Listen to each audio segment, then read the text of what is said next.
Mes chers camarades, bien le bonsoir, j'espère que vous allez bien. On se retrouve pour un quiz histoire qui va être bien, préparé par Lucie. Donc ce soir, d'habitude je fais gagner un lot, c'est-à-dire que on a les 3 premiers gagnants qui gagnent un bouquin. Et ben ce soir c'est pas un lot mais c'est 2 lots grâce à notre partenaire Retro News. Retro News c'est le site de presse de la BNF, de la Bibliothèque nationale de France. On a déjà bossé ensemble sur plusieurs projets, notamment on a fait une vidéo sur YouTube autour du gang des Apaches, ces fameux malfrats, ces jeunes voyous au début du XXe siècle qui semaient la terreur à Paris. Où on a aussi fait des collabs, par exemple quand je faisais de la recherche autour de la généalogie, puisque Retro News propose des dossiers autour des archives de presse, mais il permet aussi de consulter les archives de presse, et ça c'est vachement bien, et donc on peut aller chercher dans les revues de presse ses ancêtres tout simplement, et puis ça peut aider. Souvenez-vous, j'avais découvert que dans ma famille lointaine, il y avait eu un meurtre fratricide, voilà, c'était un grand moment de découverte. Et donc Retro News, ça fait quelques temps qu'ils ont lancé une revue papier, parce que c'est pas parce qu'on est que sur le web que le papier, faut le mettre de côté, et c'est vachement bien. Voilà, c'est vachement bien. Je dis pas ça parce que c'est sponsorisé, mais je vous le dis vraiment, c'est assez cool. Donc chaque trimestre, on a des dossiers thématiques. Là, c'est la 4e revue, et donc tous les gagnants gagneront une revue Retro News. Tome 4. Et donc qu'est-ce qu'on va retrouver là-dedans ? Il y a des dossiers thématiques à chaque fois dans chaque numéro. Donc là dans ce tome 4 par exemple, on va avoir un dossier qui revient sur l'avortement à la fin du 19e siècle. On a un gros dossier sur l'histoire environnementale avec l'histoire des énergies, le développement des énergies, mais aussi par exemple sur les enjeux de la protection environnementale, où on va voir que c'est pas tout blanc et tout noir, et que par exemple les États-Unis qui font précurseurs de cette protection environnementale, c'est pas anodin. Parfois c'est pas tout blanc non plus, cette protection environnementale. Le magazine papier Retro News, c'est une manière finalement de revenir sur l'histoire, de réaborder des contextes historiques à travers la presse. Et c'est vachement bien, c'est documenté, il y a des images, des extraits de presse, il y a pas mal de choses. Voilà. Allez, on y va. Première question. Combien d'artistes compte officiellement le mouvement de l'Arte Povera ? Est-ce que c'est 1, 12, 16 ou 24 ?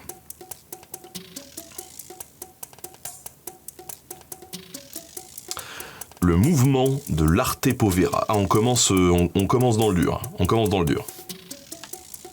On n'avait pas le temps de niaiser là. Allez, quelques secondes.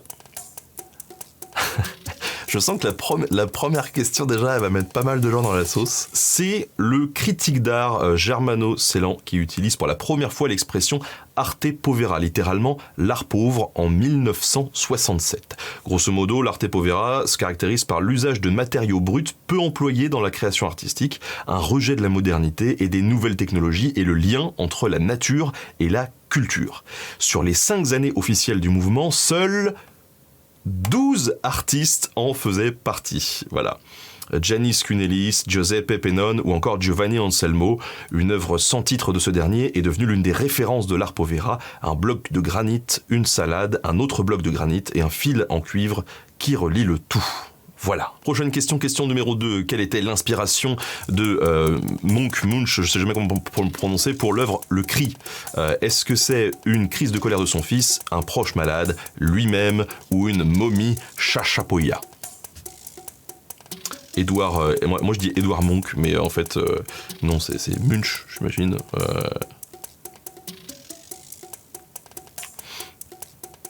En même temps, chaque fois que je dis Édouard Munch, je pense à la série Munch, et voilà.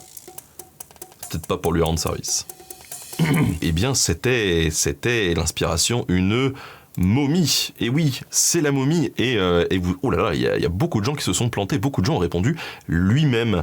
La momie de cet homme d'une 20aine d'années, mort d'une maladie pulmonaire, a été découverte dans un mausolée des Andes péruviennes et exposée dès 1882 à Paris. C'est lors de l'une de ces expositions qu'elle a rencontré le regard de Édouard Munch, et celui d'autres artistes tels que Gauguin. Comme quoi, c'est le travail de Munch, Monster Munch, a inspiré de nombreux artistes du XXe siècle. Il a aussi été inspiré par une momie du 9e, 15e siècle pour son œuvre la plus connue. Voilà. Question numéro 3. Qui a peint le plus d'autoportraits parmi ces artistes? Est-ce que c'est Frida Kahlo, Rembrandt, Mathurin Méheut ou Van Gogh?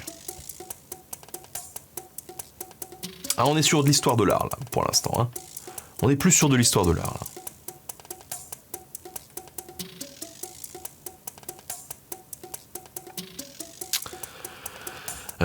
Tout.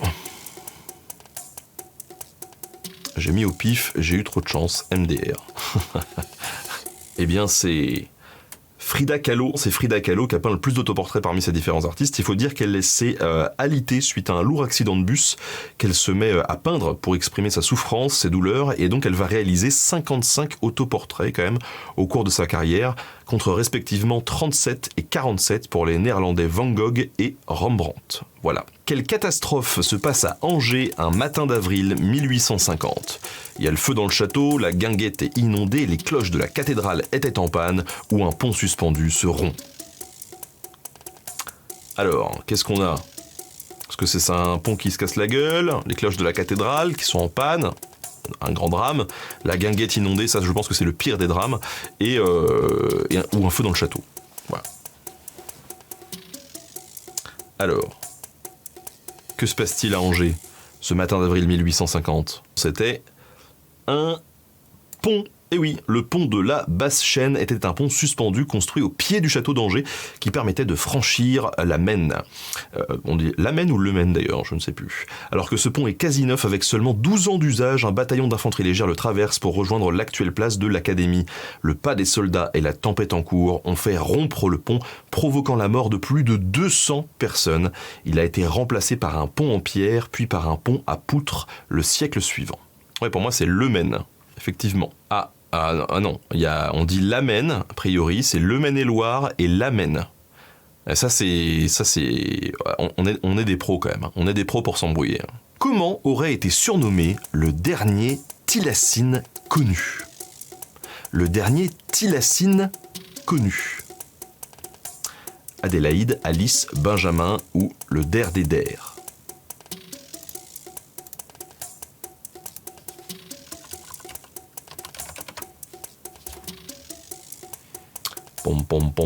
Pom.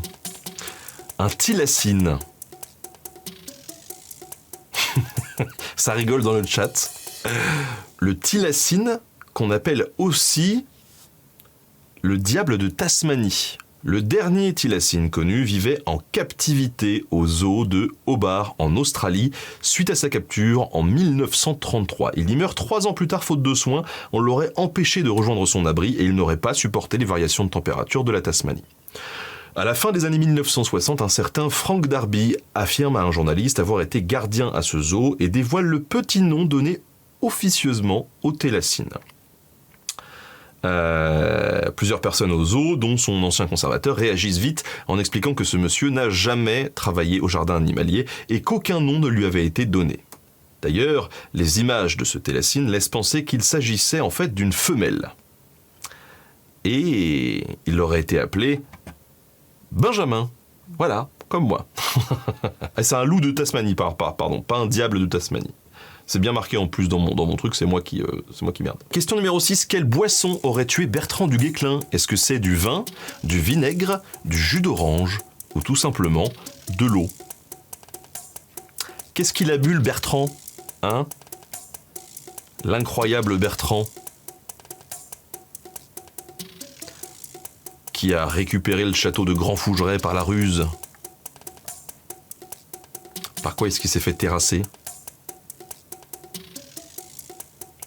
Du vin, du vinaigre, du jus d'orange ou de l'eau. Alors que le connétable Bertrand du Guesclin assiège la ville de Châteauneuf-de-Randon, en actuelle Lozère, pour la libérer des mercenaires qui ne facilitaient pas la vie des habitants, il est pris d'un malaise et de fortes fièvres. Il meurt rapidement, probablement à cause d'une eau peut-être croupie, peut-être trop froide pour les températures élevées de juillet.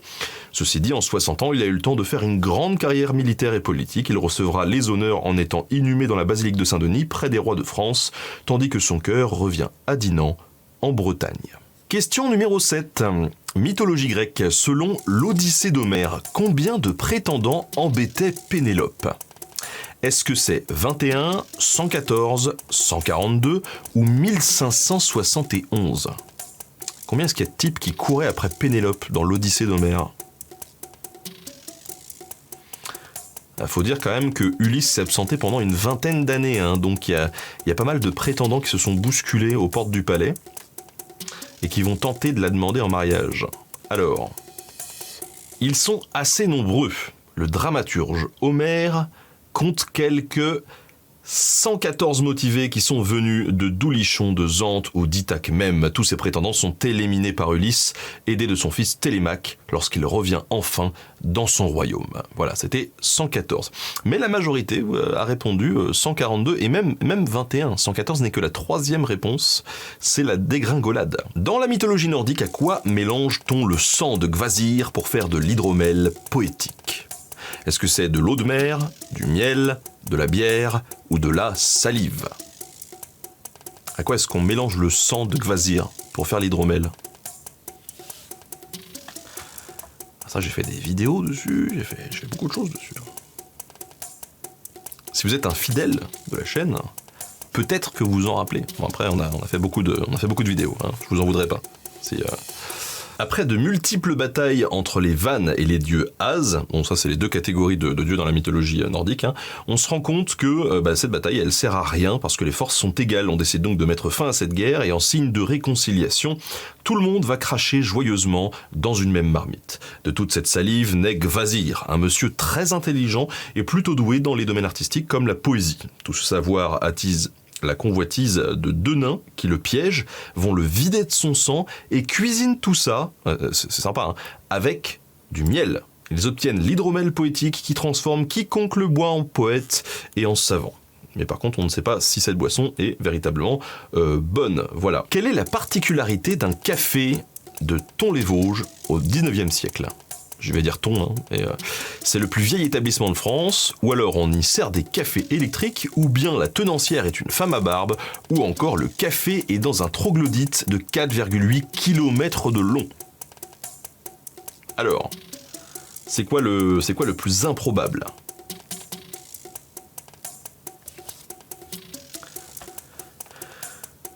La particularité de ce café. Alors, ce bar a été tenu par une femme qui s'appelait Clémentine Delay, qui était une cliente fidèle des barbiers. Et oui, voilà. Elle a eu la surprise de voir apparaître une pilosité supérieure à la normale lors de sa puberté. Et ça serait sur un pari qu'elle aurait finalement laissé pousser sa barbe. Cet attribut frisé, se dédoublant en deux panaches, a fait le succès de son café. À quoi correspond la route de la soie ? Est-ce que c'est des routes terrestres et une route maritime ? Est-ce que c'est des routes terrestres et maritimes ? Donc il y en a plusieurs. Est-ce que c'est juste des routes terrestres ? Ou est-ce que c'est une route terrestre et des routes maritimes ? Attention, c'est technique.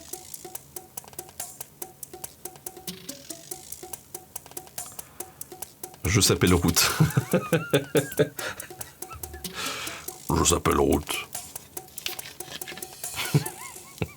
Il s'agit d'un ensemble de routes terrestres et maritimes, au pluriel, qui ont monopolisé les échanges commerciaux entre l'Est et l'Ouest depuis le IIe siècle avant notre ère pour être abandonnés au cours du XVe siècle. Qui est Emily Davison, une femme décédée le 4 juin 1913.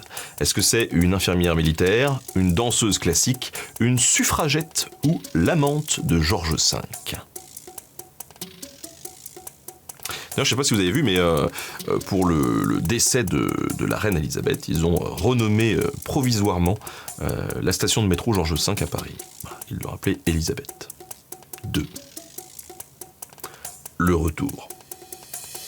Emily Davison, je sais pas comment on le prononce encore une fois, décide le 4 juin 1913 de cacher dans son manteau des drapeaux du Women's Social and Political Union et de se rendre au derby d'Epsom.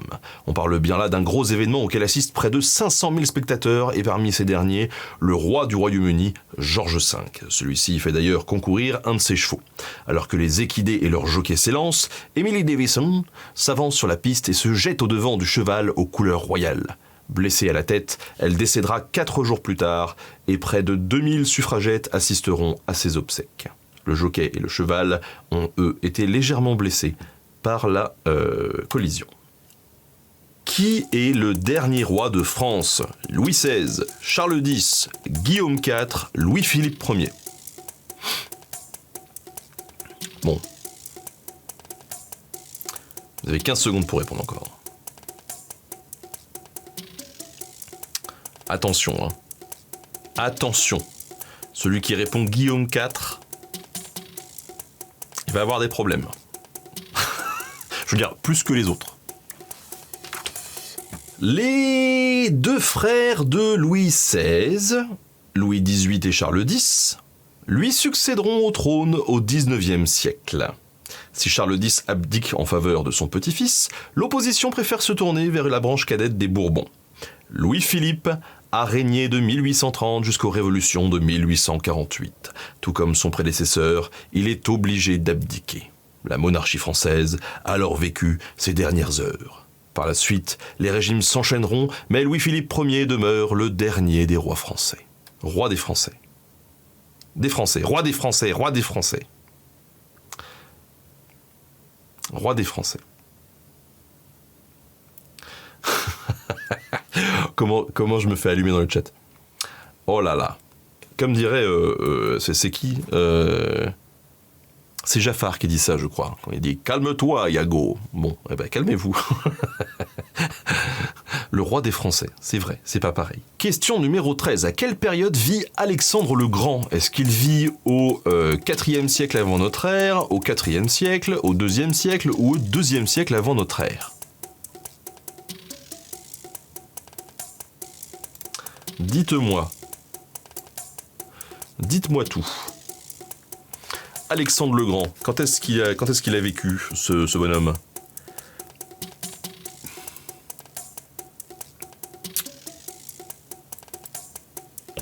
Il est mort plutôt jeune, hein. Il est mort à 32 ans. On a Laetitia qui a répondu 2e siècle avant notre ère, qui va s'en mordre les doigts, puisque il est né en 356 avant notre ère. C'est le 4e siècle. Et oui. En héraldique, que signifie un écu palais? Il a 8 rayures verticales bicolores, ou alors il a des motifs ailés, ou alors son champ est uni, ou alors il a 6 rayures verticales bicolores. En héraldique. Alors, il y a Copain du Web qui avait fait une super vidéo sur l'héraldique il y a quelques années, donc voilà, je vous invite à aller la voir. L'héraldique, hein, c'est la science des blasons, voilà. Donc un écu, voilà, le logo, hein, on va dire, le logo des puissants. Et donc, un écu est dit palais s'il est traversé par 6 pales des rayures verticales. Cette division du champ doit être symétrique et 3 pales d'un émail doivent s'alterner aux 3 pales d'un autre émail, d'un métal ou d'une fourrure. Par exemple, si on a un blason où s'alternent 3 rayures jaunes et 3 rayures rouges, on dira qu'il est palais d'or et de gueule, puisque gueule c'est le rouge. Voilà. C'est la question partenaire. Voilà. Donc petit récap quand même, hein, parce que voilà, ce quiz il est sponsorisé par les camarades de chez Retro News avec qui je bosse maintenant depuis des années. Donc la question numéro 15, qui est en rapport du coup un petit peu avec Retro News et qui est en rapport avec les collaborations que j'ai pu faire avec Retro News. Qui était la muse de quelques apaches parisiens? Est-ce qu'elle s'appelait Gigolette, Joli Cœur, Moulinette ou Casque d'Or? Voilà. Donc hein, les Apaches, ces fameux jeunes voyous à Paris au début du XXe, qui mettent un petit peu le dawa dans les rues. Il y a toute une histoire qui s'organise. Avec une femme, il y a un procès. J'en ai parlé dans cette vidéo, des Apaches en partenariat avec Retro News. Qui était la muse de quelques Apaches parisiens. Comment est-ce qu'on l'appelait? Eh bien c'était... Casque d'Or, alias Amélie Elie. Elle se prostitue à Paris à la fin du 19e siècle et au début du 20e siècle. Ses aventures lui feront croiser le chemin de Leka et de Manda, deux loupards de gangs apaches rivaux qui se battent littéralement pour ses faveurs. Manda touchera Leka de plusieurs balles. Finalement, ils seront tous deux condamnés au bail en Guyane. Le feuilleton des aventures de ces 3 personnages ont fait le chou gras de la presse et de ses lecteurs. Comment résume-t-on les missions des archives ? Comment résume-t-on les missions des archives? Mayor Missio, les 4 C, ACHES ou les 3 B.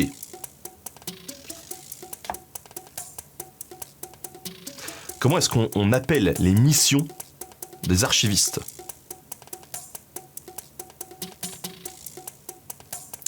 Technique celle-là aussi. Les nombreuses missions remplies par les archivistes peuvent être résumées en 4 points surnommés les 4 C. Ils doivent dans l'ordre collecter, classer, conserver et enfin communiquer l'ensemble de ces documents au public. Les 4 C. Franchement, la plupart d'entre vous avez bien répondu, hein. C'est pas mal. Hein. Question numéro 17. Quel Disney a vu un de ses personnages coupé au montage suite à des plaintes pour racisme ? Est-ce que c'est Blanche-Neige, le bossu de Notre-Dame, Pinocchio ou Fantasia ?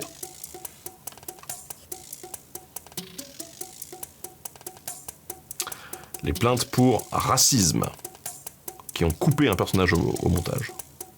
Blanche-Neige, bossu de Notre-Dame, Pinocchio, Fantasia. Le bossu de Notre-Dame. Alors pour moi, parmi tous ceux-là, vraiment, Fantasia j'adore, hein, mais le bossu de Notre-Dame, je dois dire que je suis pas très fan de ce qui est devenu Francis Lalanne, mais dans le bossu de Notre-Dame, je suis fan. Je suis fan de ses chansons. Vraiment, c'est... On ne pourra pas lui enlever ça, voilà. Quel Disney a vu un de ses personnages coupé au montage suite à des plaintes pour racisme ? Il s'agit de Fantasia. Le film Fantasia, composé comme une série d'animations sur des morceaux de musique classique, a connu 2 montages différents. Un premier en 1940 et un second en 1969. Entre-temps, un personnage a disparu. La séquence consacrée à la symphonie pastorale de Beethoven est illustrée par une journée au plus près des dieux grecs. On y voit une centauresse à la peau plus foncée que celle de ses congénères, qui aidaient ces derniers à se préparer. La scène et ce personnage ont été coupés suite à des plaintes pour racisme. Donc en 1969. À quoi correspond le N de UNESCO ? Name, Nativity, Nation ou Négligence ?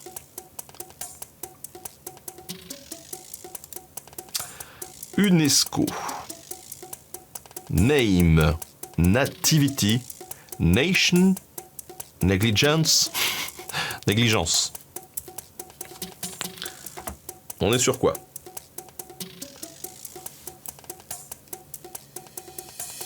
UNESCO qui a été créé à la suite des dégâts et des massacres de la Seconde Guerre mondiale par l'ONU, l'Organisation des Nations Unies.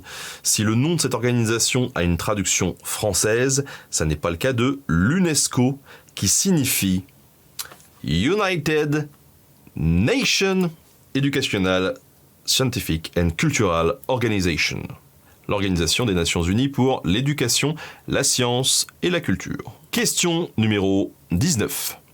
Comment s'appelait Grenoble en 1802 ?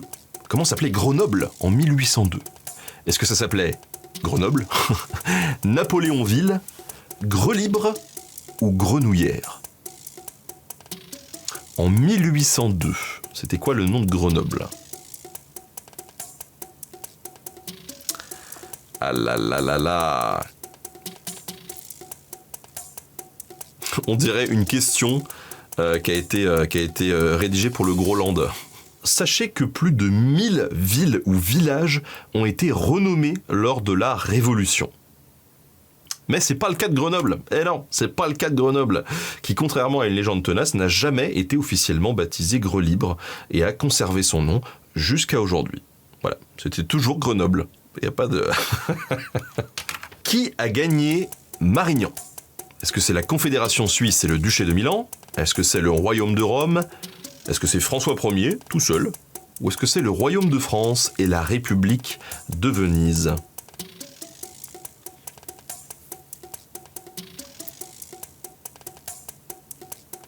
Qui a gagné Marignan ?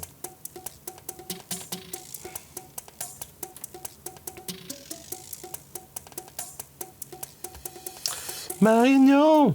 La bataille de Marignan s'est inscrite dans l'histoire comme étant une grande victoire du roi François Ier dès la première année de son règne.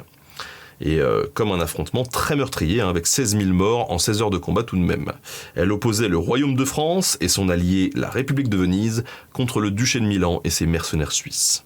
Et c'est le premier camp qui a gagné, hein, voilà. À la tête de quel empire régnait Genghis Khan? Est-ce que c'était l'empire du soleil levant, l'empire abbasside, l'empire mongol ou l'empire romain d'Occident? Un peu donné celle-là, un peu donné. Voilà. À la tête de quel empire régnait Genghis Khan? L'Empire romain d'Occident, l'Empire mongol, l'Abbasside, Soleil levant.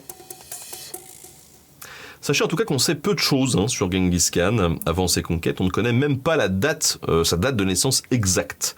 Aujourd'hui encore, il suscite à la fois la crainte et l'admiration. La crainte parce qu'il a utilisé tous les moyens pour remplir son but, par exemple une grande violence, et l'admiration parce que c'est lui qui est à l'origine de l'Empire mongol. À force de campagnes militaires, il a réuni l'ensemble des peuples nomades de l'Asie et de l'Est et de l'Asie centrale sous l'identité commune de Mongols au début du XIIIe siècle. Combien de temps a régné Jean Ier? Jean Ier, il a régné 5 jours, 8 mois, 14 jours ou 12 ans.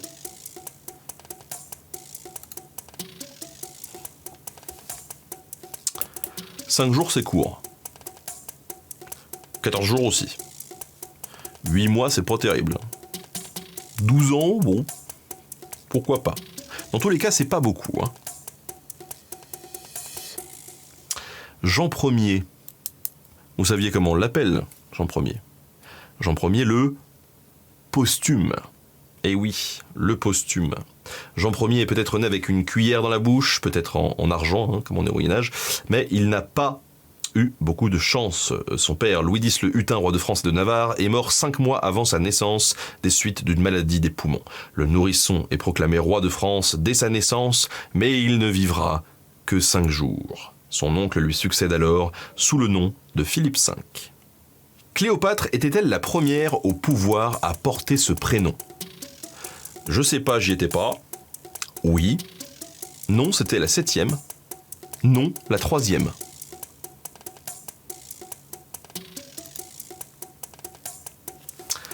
Cléopâtre était-elle la première au pouvoir à porter ce prénom? Est-ce que c'est, je sais pas, oui, Cléopâtre 7 ou Cléopâtre 3?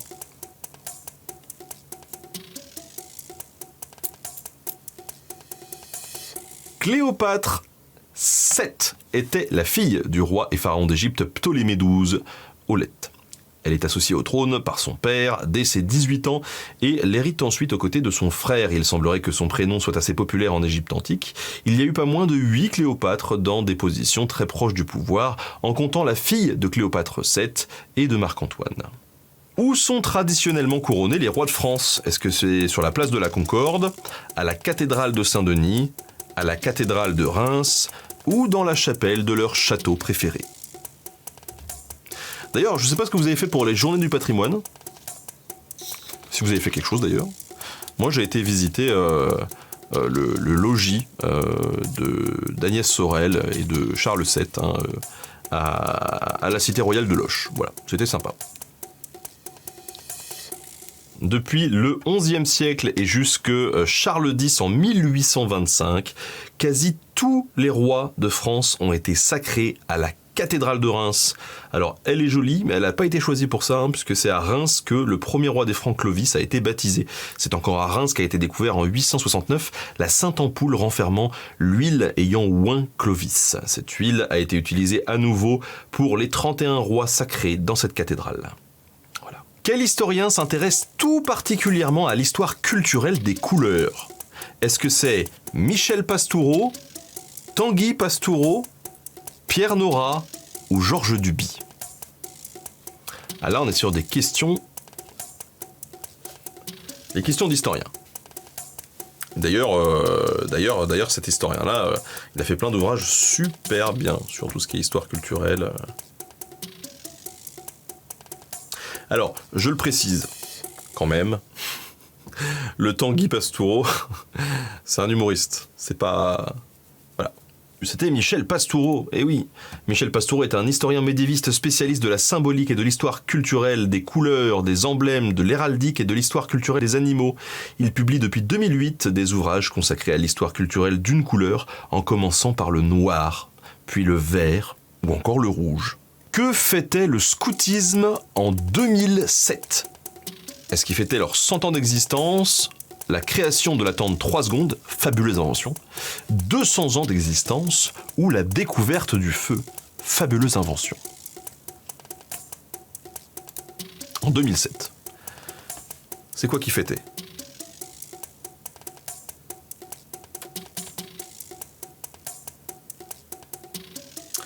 Dites-moi donc. Alors en 2007, il faut savoir que le scoutisme fêtait ses 100 ans d'existence, le 1er août 2007. En effet, il y avait un siècle tout pile que le général anglais Baden-Powell a ouvert un camp expérimental accueillant une vingtaine de garçons sur une île anglaise. Après ce camp, on lui demande d'écrire un ouvrage pour raconter son expérience, et c'est avec Scouting for Boys que le scoutisme se répand. En 2008, on compte quand même 28 millions de scouts dans des mouvements laïques et religieux. Mythologie grecque, exactement. Qui est la mère de Zeus ? Est-ce que c'est Gaïa, Héra, Hestia ou Rhea ? Gaïa, Héra, Hestia ou Rhea ? La mère de Zeus. Bon d'ailleurs, sachez que c'est le grand chelem pour moi cette année, en fin d'année. Il y a le livre des complots qui est sorti en août, il y a le livre des Vikings, pour ceux qui ne l'ont pas, qui sort dans le commerce en octobre, et au mois de novembre, il y a le tome 5 de ma BD qui sort, qui sera justement consacré à la mythologie grecque. Voilà, sachez-le. Zeus est le fils de Cronos et de Rhea. C'est Rhea qui sauve son dernier fils de son époux glouton et pas très partageur en matière de pouvoir. Elle substitue le bébé par un caillou et le cache, puisque oui, Cronos a bouffé ses enfants. Zeus sauvera ses frères et sœurs en faisant avaler une boisson à Cronos, et voilà, Cronos vomira la fratrie de Zeus. En quelle année meurt Napoléon Ier ? 1804 ? 1873 ? 1821 ? 1796 ? Quand est-ce qu'il meurt, le Napoléon ? 1796, 1804, 1821, 1873 ?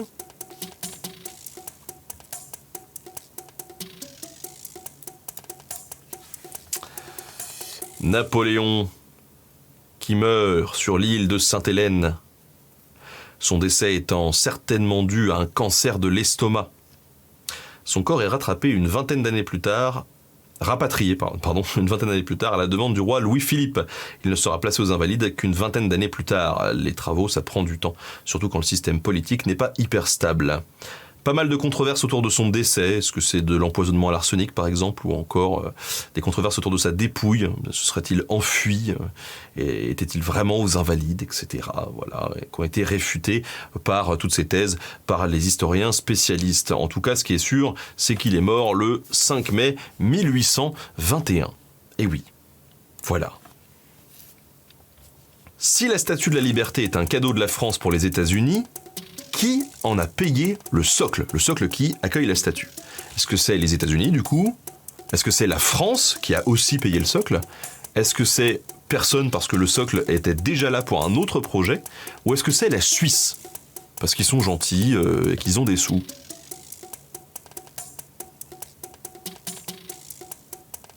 Très cliché, hein. Très cliché. Si les 350 morceaux de la Statue de la Liberté ont fait un bon voyage de la France jusqu'aux États-Unis, le socle, lui, a été coulé sur place. Dès le début du projet, l'architecte français Bartholdi confie sa réalisation et son financement aux Américains. C'est donc son confrère Richard Maurice Hunt qui s'y colle et conduit le chantier de ce socle de plus de 40 mètres de hauteur en béton coulé. Question numéro 30. Depuis quand existe la Commission des monuments historiques? Est-ce que c'est 1837, 1887, 1904 ou 1947?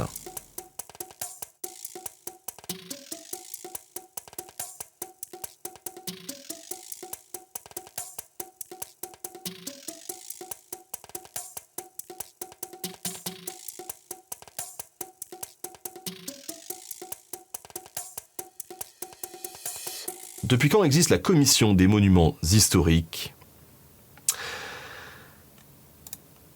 1837. 1837, la commission des monuments historiques est créée. Elle n'avait alors pour fonction que de faire un inventaire des monuments et de redistribuer le budget alloué par le gouvernement. C'est toutefois le prémisse des monuments historiques tel que nous le connaissons aujourd'hui avec un classement. La première liste sera publiée en 1840. Voilà, écoutez, passez tous une très bonne soirée. Amusez-vous bien, passez une bonne semaine. Je vous embrasse. Salut.